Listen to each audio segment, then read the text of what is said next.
Alright guys, so it is currently October 29th. I'm headed into some public today after work. It's like 4:40 right now.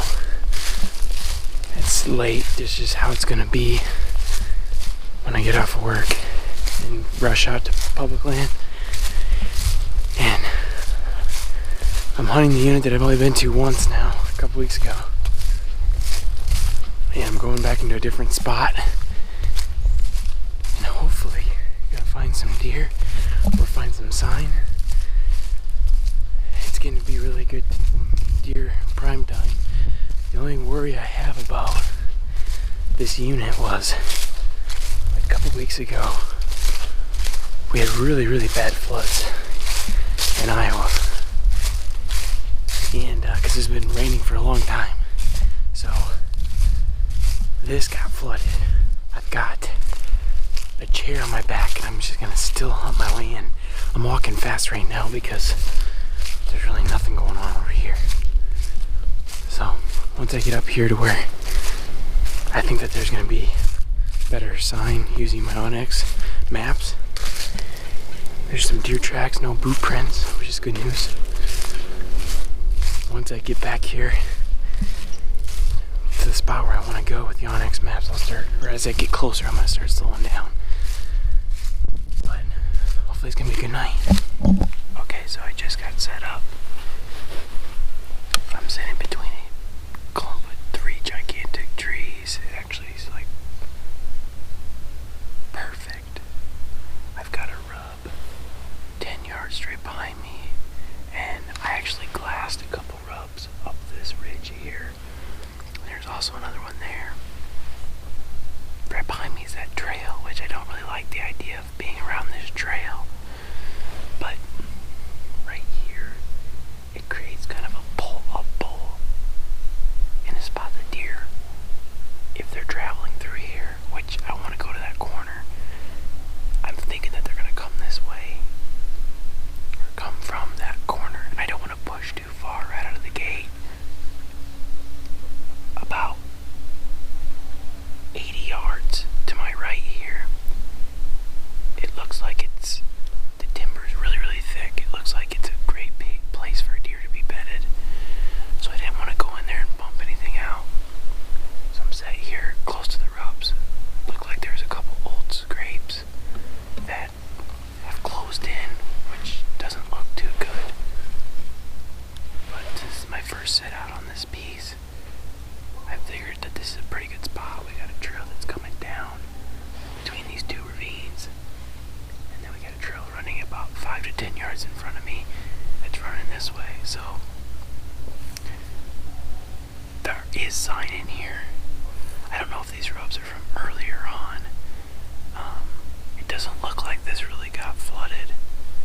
There's a lot of really good cover down in here, especially up on those tops of the ridges. I'm just gonna sit in here and see what kind of action we have for the night. Probably do some rattling and some grunting to try to see if I can pull some bucks in here. We'll just have to wait and see if there's anything in the area.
was awesome.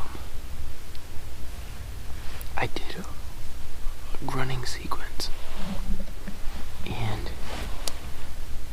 that buck, I'm guessing he's a 3-year-old. He's super busted up. I think he's the king in here. After I did that grunting sequence, he came in straight off that hill, made a rub, worked his way down to this bottom, to this low area where there's a lot of green feed, and he was sitting there browsing. And to people who don't think you can kill deer off the ground, it is 100% possible. That was by far the coolest experience I've had. That deer came in, he came in, read the script, and he went behind the tree, and he popped that at 5 yards max. And I had this camera sitting here, and I was able to I was able to record him as he was kind of stepping away, and I forgot to hit the record button when he was the closest part. He was close. He had no idea I was here. That deer thinks he's dominant. So, but it was really cool to see, get some footage of, and have a deer at like that close. That was awesome. But I think it goes totally up to setups, guys. I think hunting on the ground is an awesome way to do what I'm doing here today. I'm scouting my way in. I've got camera equipment, obviously, so I've got weight there. But I think it's better than carrying in a stand sometimes. We talked about this on our podcast. It's going to be out. If you guys haven't already done so, make sure you go check out our podcast. I'm just going to upload the second episode tonight. Hunter and I talked about doing what I'm doing today. Doing some still hunting on the ground, and trying to get a feel for new public land areas that we really never hunted. So that was really exciting. I've never had a deer that close on the ground. That was really cool. If you pick good setups on the ground like I did here, 4 or 5 gigantic tree trunks, I'm sitting directly in between them. You gotta be still with your movement. I've got this leafy wear on, and I'm just blending in, be completely minimal with all your movement, and